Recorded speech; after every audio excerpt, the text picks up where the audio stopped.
My parents make me take a blood bath once a year. I found out why. Once a year, my parents had me take a blood bath. It was always on the day before my birthday, a tradition I didn't enjoy but never questioned. My mother would lead me to the top, my father sitting on the edge, dipping his fingers in to check the temperature for me. I would sit while they washed it into my skin of hair, making sure that I was completely covered before letting me get out. Then I would have to wait as it dried, making my skin feel tight and sticky. I was then sent off to bed with a hug and kiss on my birthday. The first thing I did was shower off watching the red retreat down the drain. Then it was like any other birthday, singing presents and cake. It never crossed my mind that our tradition was abnormal. I was excited for my 10th birthday. The prospect of having 2 digits to my age was exhilarating to me. I've been homeschooled my whole life, but had plenty of friends in my neighborhood to invite to my party. I was asking my friend Jimmy if he was going to be able to come, when I caught a glimpse behind the veil. "Oh man, I have to go visit my cousins on Saturday, but maybe I can play with you the day before," he had asked. I thought about it, but knew that my annual bath was due that day. Disappointed, I explained to him why that would work. "Shucks, that's the day I have to take my bath," I told him. "Okay, well maybe after that." "No, I'll be all sticky. Plus all the blood gets on everything." I could tell by his expression that I had said something wrong. He went running his mouth to everyone, calling me a vampire and upsetting both of our parents,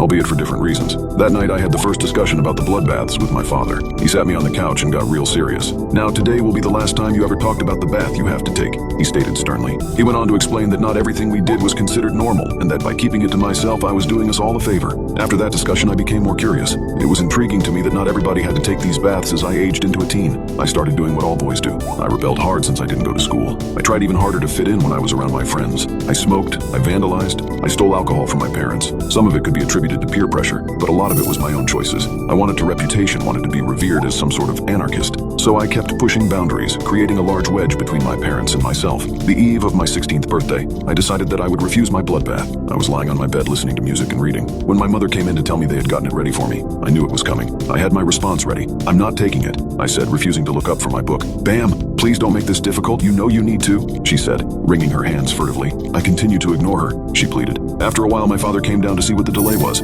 "What's going on?" he asked, appearing in the doorway. My mother told him the situation. His face turned bright red. "Ben, this is happening one way or another," he shouted. I threw my book across the room. "Oh, you think so?" I fired back, instantly bristling to the challenge. His eyes widened and his nostrils flared out. He was more angry than I had ever seen him. That's right, his voice now becoming a growl. Without a second thought, I charged him, knocking him aside and running down the stairs. I could hear him screaming at me all the way past the driveway, begging me to return. I ran for a long time, finally running out of breath and rushing near a city bus stop. I sat down for a few minutes, aware of a strange sensation at the ends of my fingers. They felt tingling for a bit. Then they started to feel hot, terrified. I watched as they began to blister, running up past my knuckles and cracking open the skin on their way upward, howling in agony and shocked by what I was seeing. I fell to the ground and bawled my eyes out that there wasn't a soul around. My cries for help went unanswered as the skin kept on bubbling and cracking, making it all the way up to my elbows. Headlights appeared in front of my eyes, though I was nearly blind with pain. I recognized my father's car. He leapt out, grabbing me under my armpits and pulling me into the vehicle. I kept screaming during the drive, showing him my disintegrating arms. We drove at a breakneck pace, my father cursing the whole time, his face white.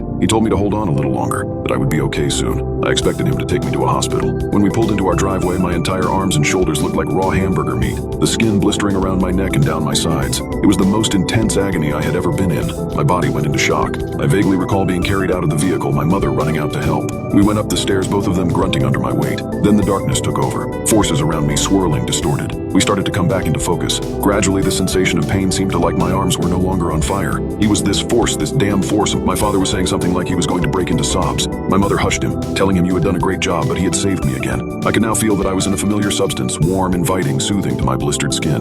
The blood bath. When they noticed I was awake, they both broke down, telling me how worried they had been, how they could never live without me. But I was their entire world. Their hysterics got me going as well. Realizing how awful I'd been to them over the last year, they both held onto my hands as I let the blood saturate and heal my mangled skin. The next year, I learned my lesson. My father prepped the tone for me, giving me a half smile as I thanked him after he told me it was ready. I never asked why I had to take them. I never asked where the blood came from. It just seemed like something that we all knew was better off, left alone. Which brings me to this year. My father, who is now in his 60s, sat me down again. Then it's time to understand some things. He went on to explain that late in my mother's pregnancy with me, she started having complications. She was on bed rest for a while, barely able to move. She delivered me 2 weeks before her due date, slightly underweight but very sickly. He explained that he could do little for me, but watch his doctors and nurses do their best to keep me alive for the next months. I felt helpless. "I beg to trade places with you and take the suffering you were going through from you," he told me, reaching forward and taking my hands. there was this man. I had seen him at the hospital often. He saw what we were going through, our family, and he offered me something. Told me he knew a way to help keep you alive. I didn't want to hear it.